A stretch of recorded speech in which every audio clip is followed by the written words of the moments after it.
Hi, everyone. Welcome to our last lesson, lesson 4. I like to move it. Do you? I'm okay.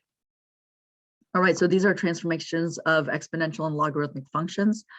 This is our do now. And as you can see here, we kind of worked it over on the left-hand side. And today we are going to be learning to reflect and translate exponential and logarithmic functions. A slight nod to the dilate. But that's pretty much how it's going to go. So let's take a look at this. So the first one is to, what we're trying to do is to find the inverse of each function, right? Remember Freaky Friday, got to flip that, right? So first thing to do is remember, get it out of function notation. So your f of x is now y. And so y is equal to 2 to the x power. And then again, Freaky Friday, we're switching that. So x is now y is now x, right? I wish I had the thunder and lightning too effects. You could do that in your own brain. And then so from here, all we're doing is changing it to, what is it called? Changing the forms. So what is exponential is now going to be logs, and logs is exponential because you know they are inverses of each other.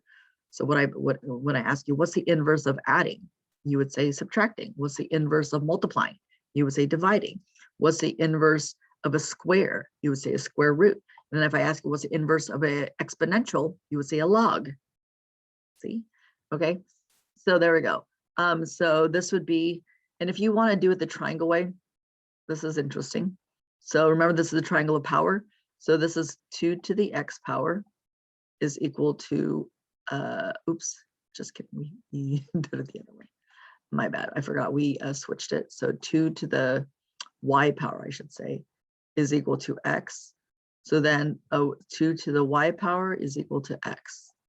So then the inverse is going the exact opposite direction. So log, got to write the log first, base 2 of x is going to give me the y. Okay, so log base 2 of x is equal to y. Exactly like that. And so what we just did was just change it back to function notation. So the inverse of f of x, remember that -1 means inverse, is equal to log base 2 of x. Ta-da, we're done. All right, and then we're going to do the same thing for number 2, number 3, and number 4. So again, if you did not practice these in class, make sure you do that now and see if you get these answers. And if you don't, just take a look at the work and see about that, right?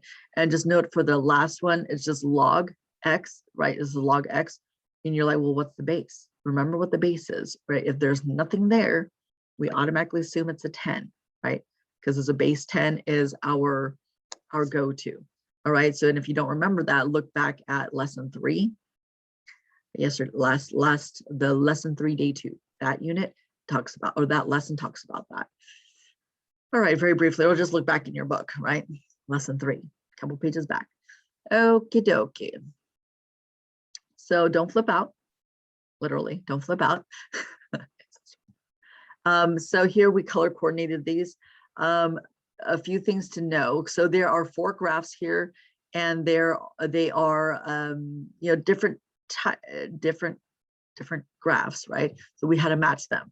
So the basic general thing that you need to take away from this is that B, this graph right here, that is your general exponential graph. So if that's what you're basing all the graphs off of, okay? So this is your basic graph right here. So this one, I'm going to give it a little star. That's our basic exponential function graph. So if I'm like, which one's the exponential graph? You should look for something that looks like this, B. Okay. And then all of these are like riffs off of that. So if you take a look at this pink one right here, this is to the negative x power. Remember what that does. The negative x power does this, right? The negative exponent is remember the fraction 1/10? That's what that does. All right. And so that's going to give us that decay. So if you look at the pink right here, that's the decay. So if you remember the negative x in the exponent, if your x in front of the x is negative, that is a reflection across the y-axis. So if you take a look at this, you see how it's, if y was your mirror, right, and you reflect it, it would look exactly like D. Okay, so what was here on the right is now on the left. What's here on the left is now on the right. See how it goes? So make sure you write that down. So if it's the negative is in front of the x, So it reflects across the y-axis.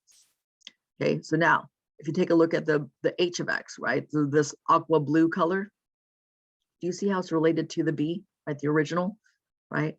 And so if the negative is in front of the whole function, right? So it's just negative 10 of x, right? Because that's our function right now. That's going to reflect across the x-axis. It's going to do this flip, right? So what was up here is now reflected down there.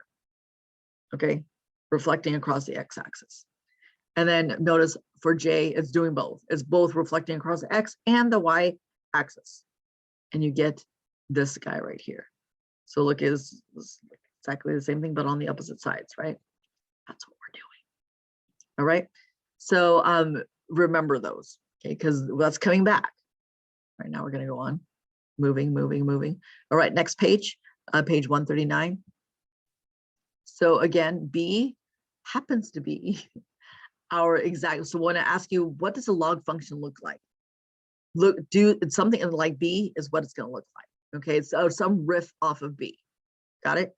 So it's going to go down like this and then come up this way. All right. So there's B, and then again, when the negative is in front of x, so do you see that right there, negative in front of x, that's the aqua blue, it's going to reflect across the y-axis, just like that. Okay, so what was here on the right is now on the left y-axis. And again, when we're putting a negative in front of the whole thing, right, so the negative of log base 2 of x, that's going to reflect across the x, so it's doing this. So the whole answer that was positive or negative, whatever, is now going the other direction. So what was negative is now positive. What is negative positive is now negative, right? So it's flipping. So it looks something like C right here. Okay. Although I really do believe that this is a little bit off, but just saying that's maybe a printing thing, right? So yeah, it should be a little bit, see how it's not exactly the same, but the shape is there. Okay, just know that the shape is there. All right, and then A is where we're doing both of them. We're both reflecting across the x-axis and the y-axis, and this is what it would look like. So there we go, there's A. Okay, so again, color coordinated. Now to take a look at the different shifts. So now what if instead of like just putting in negatives, what if we're adding and subtracting, and what does that do? Literally, if you think about your x and y, you know, the t table, the input output table, what we're doing is we're just going to take whatever x is, we're going to subtract 4 from it, and then we're going to figure out what the y is from there. So literally what we're doing here is we're shifting the x right 4.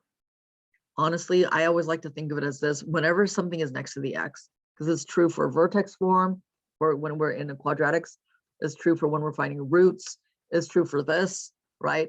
Whenever any kind of transformations, anything that has to do with the x is always opposite of what it is. Okay, so if you see -4, you're like, ooh, go left 4. Now, the other way, go right 4. Okay, you're right. This is my left, but you're right. Okay, so here we're going to the right 4. So here was the point. We're just shifting it to the right 4. Here's the point. So these points are color coordinated. Yeah, colors, right? And we're just shifting everything to the right 4, just like that. All right. So then what if it was a -4? So if it was, let's say 2x, did I say -4? I meant +4. 2x plus 4, then what would it be? Right? Then the question becomes, well, again, if this would be to go to the left 4. So this one then would be 1, 2, 3, 4 to the left. 1, 2, 3, 4 to the left. 1, 2, 3, oh my goodness, 4 to the left. Do you see how it goes? And then we're just something like this ish. Okay, that's my rough sketch of that. Okay, and this is based off of the original 2 to the x power. Okay, that's based off the original. I mean, worst case scenario is you just pick some numbers for x and then plug them in and then find your graph. But with transformations, it's just way easier to think about. Okay, but I just want you to be able to recognize them. That's pretty much it. Okay, we're like, ooh, normally it's supposed to the y-intercept is here at 1, 0, 1. So then where would it now be located if it's shifted to the left, shifted to the right 4? Like, oh, it would be at 4, 1. instead. Okay, and then that would be our like our base, and then we're just kind of find the other points along with it. Okay, so now originally, so now what if it's not next to the x, and we want to take the whole function and then subtract 3 from it, right? So all of our y values are now subtracting 3 from. So this is going to be, yeah, everything just gets shifted down. This is the way we see it. Just like vertex form from way back when we're doing vertex form, this is the way we see it. Excuse me. So it's -3 means we go down 3. If it's +3, we go up 3. That's pretty much it. That's all we got. So then the question is, okay, so let's take a look at this. Don't worry about this guy right here. We're not worried about that right now. If we see a +2, what does that mean? If it's next to the x, that means what?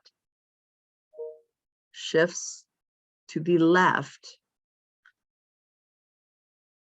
2. And then what about this -1, this big -1 that is not next to the x? Shifts down 1. Okay. This one is our multipliers. You know, think about the negatives and what that does with the shapes, right? I'm just saying. We know if that's a negative in front, okay, forget about the 3 for now, but the negative in front, what does that do? That reflects it across what? If I can spell it, reflects across. Do you remember? So this, okay, go back and look. See, look, I'll show you even. So remember around the whole thing right here, shift reflects across the x-axis. Or C. So reflects across the x-axis. Okay, makes all our positive answers now negative. A negative answer is positive. Okay. All right, and this one right here, the -1 right here, this is talking about we're going to the right one. And this one is going to be up 3. This is positive, so we don't have to worry about that. It just multiplies the answer by 2, but we won't worry about that right now. Not too focused on it. So the next part right here is, this is on page 143. All right, so remember if it's next to the x, and you see the parentheses right there, that means it's -3, which is opposite of what we see. So it's going to be to the right 3. Okay, and then if it was x + 4, what would we do? Left 3. Okay, and then if we're doing the whole thing, has nothing to do with the x, it's just separate from that. It's just -3, that's going down through. So everything gets shifted down. Okay, honestly, try this on Desmos and see how that works out. Do some experiments, right? That's how you're going to learn the best. All right, and that's so again right here, we'll just go over these really quickly. So if you take a look at here, what is this -1 going to do? It's going to take this original graph right here of a log base 2. Don't worry about the log 10 right now. Just this log base 2 right here. What is that going to do to that graph? We're going to go right 1. And this part right here, that's up 3. All right. So what that means is that, so if this is our original, what I like to do is this. So these are our original points like this. So it's going to go right 1. This is my new y-axis, and up 3. So 1, 2, 3. So my new x-axis right here. So I'm going to copy these points exactly the same way, except with these new points. So it's going to be, still remember originally this was at 1, 0. So I'm going to here at my new x and y, 1, 0 right here. And then from that point, as going to the right 1 and up 1. So right 1, up 1. And then I'm going to go from this point and go to the right 2 and up 1. So right 2 and up 1. And then to the next one is going to be the right 4 and up 1. So 1, 2, 3, 4 and up 1. See how that goes? And my asymptote is going to now be here. So it's going to look something like this. Again, we are not including the 4 there. Not dealing with that right now. But this is what that would look like with just these transformations right there. Okay, that's what that would be. Everything gets shifted. Right 1, up 3. All right, and this one right here would be what? Left 3. And this would be down 4. So we're shifting in this whole graph of log base 2, left 3, and then down 4, or left 3, down 4, somewhere down here. Alrighty, and this is negative, so you know that whole thing gets flipped, right? But we're not talking about that just yet. But yeah, but that's the general idea of how these transformations would work. Okay, dokies. I will see you guys later. Have a good one. Bye.